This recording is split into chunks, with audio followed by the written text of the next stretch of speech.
মানুষের আসলে বিবেক উঠে গেছে।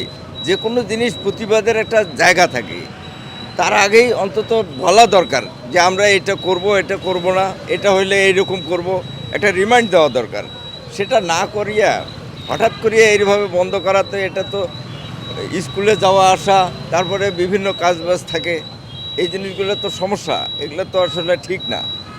আসলে নিজের স্বার্থ দেখিয়ে সবাই চলে, কারণ মানুষের নৈতিকতা হারিয়ে ফেলছে, নিজের বিবেক হারিয়ে ফেলছে। এখানে আল্লাহর ফেরেশতা আসিয়াও কিছু করতে পারবে না। ওই তেল পাম্প যে বন্ধ আমরা তো জানি না, আগে জানাইলে ভালো হইতো। তেল না এখন কোটে মোটরসাইকেল বন্ধ হয়ে যাবে, তা ঠিক আছে। হঠাৎ করে যে কোনো জায়গায় মোটরসাইকেল বন্ধ হয়ে তখন কি করবো, বুদ্ধি শেষ। তেল পাচ্ছি না, হঠাৎ করে কেন জানি বন্ধ দেখতেছি আসি। সমস্যা কি, কিসের হরতাল? এখন তো সমস্যা, বন্ধ থাকলে তো আমাদেরও তো গাড়ি চলা বন্ধ হয়ে যাবে।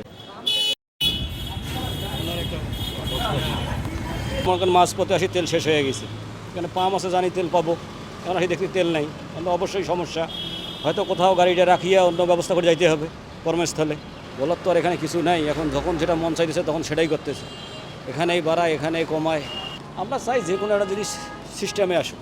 টানা সপ্তমবারের মতো বেস্ট টিস্যু পেপার ব্র্যান্ড হিসেবে স্বীকৃতি পেয়েছে বসুন্ধরা টিস্যু। এখন আমরাও খবরও কিছু পাইলাম না, পেপারও তো কিছু পাইলাম না। এখন পেট্রোলরা জানে, সরকার জানে, আর আপনারা জানেন। মানে আমরা বিভিন্ন পাম্পে যাচ্ছি, তো তেল পাওয়া যাচ্ছে না। এটার কারণ কি সেটা জানি না। আর বিশ্ববাজারে তেলের দাম কমে গেছে, আমরা গতকালকে একটা নিউজে দেখেছি। সে কারণে তারা মজুদকৃত তেলটা হয়তো বিক্রি করবে না কম রেটে, এই কারণে হয়তো তারা বন্ধ রেখেছে। এটা আমার জানা নাই। তবে তারা যদি তেল না বিক্রি করবে, আমরা যদি না পাবো, তো তাদের অ্যারেঞ্জমেন্ট করা প্রয়োজন ছিল আগে। অ্যারেঞ্জমেন্ট আগে করতে পারলে আমরা হয়রানি হইতাম না, আমরা বাসা থেকে যাইতাম। কারণ গাড়ি ঘোড়া চলছে না, আমরা তো বন্ধ হয়ে যাচ্ছি। বন্ধ থাকলে তো আমাদের কার্যক্রম ব্যাহত হবে, দেশের অর্থনীতি ক্ষতিগ্রস্ত হবে।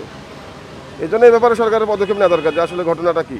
সুবিধা তো হচ্ছে যে আমরা অফিসে যাব, তেল নাই গাড়িতে, কেন বন্ধ এটা তো আমরা জানিও না। এটা তো আমাদের জন্য খুব কষ্টের। এখন ওনারা কী কারণে বন্ধ করলো সেটা তো ওনারা কোনো আগাম জানানো দেন নাই।